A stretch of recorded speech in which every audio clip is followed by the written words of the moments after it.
Ahmedabad મનપા કમિશનરની press conference ચાલી રહી છે, સીધા ત્યાં જઈએ। એક અંડરપાસ અત્યારે બંધ છે, જે રીટુ અંડરપાસ છે, રાણીપથી લઈને ચાંદલોડિયા સુધીનું। એક અંડરપાસ સિવાય બીજા તમામ અંડરપાસો જે છે એ ચાલુ છે અને એ અંડરપાસ પણ થોડાક સમયમાં આપણે ખોલી નાખીશું વરસાદ બંધ થયા પછી। અલગ અલગ હેવી ડીવોટરિંગ પંપ જે છે એનું વ્યવસ્થા કરવામાં આવ્યું છે। જે સેન્ટોસા પાર્કનું જગ્યા હતું એમાં ખૂબ વધારે પાણી ભરાયેલું હતું, એ સંપૂર્ણ રૂપે એ ખાલી કરવામાં આવ્યું છે। પાણી જે છે એ સંપૂર્ણપણે ત્યાં નથી। ઇસ્કોન ગ્રીન અને બોપલ વિસ્તારમાં કેટલાક જે પાણી ભરાયા હતા એમાંથી પાણી ખૂબ ઓછા અત્યારે થયું છે, પરંતુ પાણીનું આ જે કામગીરી છે એ પંપ મારફતે અને નવા ટ્રેન્ચ લાઇન કરીને એને એના પાણી નિકાલનું કામ કરવા માટે યુદ્ધના ધોરણે ત્યાં પણ કામગીરી ચાલુ છે। અલગ અલગ જે કમ્પ્લેન્ટ્સ આપણને મળ્યું છે એ કમ્પ્લેન્ટ્સનું સંપૂર્ણ રીતે નિરાકરણ કરવા માટે ટીમ અત્યારે કાર્યરત છે।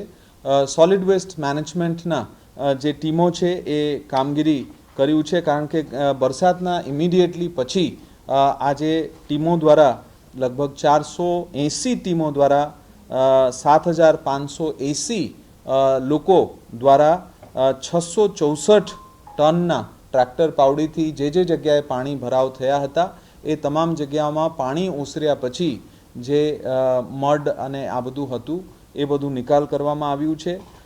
ડોર ટુ ડોર અને રોડ ઉપર જે કંઈ કચરા પડ્યા હતા એ તમામ લગભગ 3474 ટનનું એ કચરા પણ નિકાલ કરવામાં આવ્યું છે।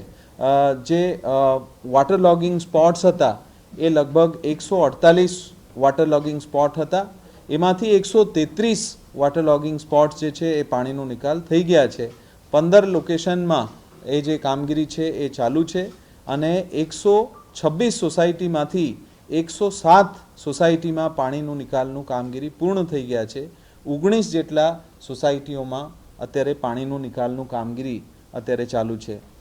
તમામ જગ્યા ઉપર હેલ્થના ટીમ દ્વારા ક્લોરીનનું જે ગોળીનું વિતરણ છે એ વિતરણ કરવામાં આવી રહ્યું છે અને એના અંતર્ગત આજે એક જ દિવસમાં લગભગ 1,25,000 ક્લોરીનના ગોળીઓના ડિસ્ટ્રીબ્યુશન થયા છે। લોકોના આરોગ્ય માટે આ ખૂબ અગત્યનું છે, એટલે એ પ્રકારે પણ અલગ અલગ કામગીરી કરવામાં આવ્યું છે।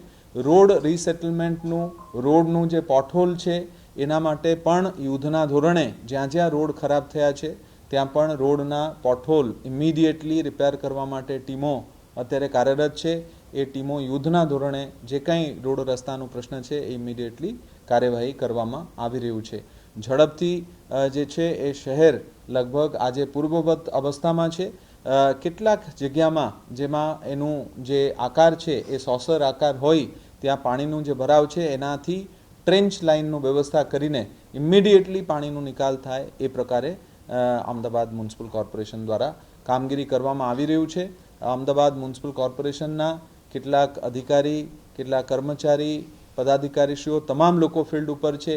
કેટલા પદાધિકારીશ્રીઓ, કેટલા અધિકારીશ્રીઓના તબિયત બહુ સારા ના હોવા છતાં પણ લોકો ફિલ્ડ ઉપર રહીને સતત કામગીરી કરી રહ્યા છે અને એ કામગીરી સતત ચાલુ રહેશે અને લોકોના જે પ્રશ્નો છે એ ઇમિડિયેટલી પૂર્ણ કરવામાં આવ્યું છે।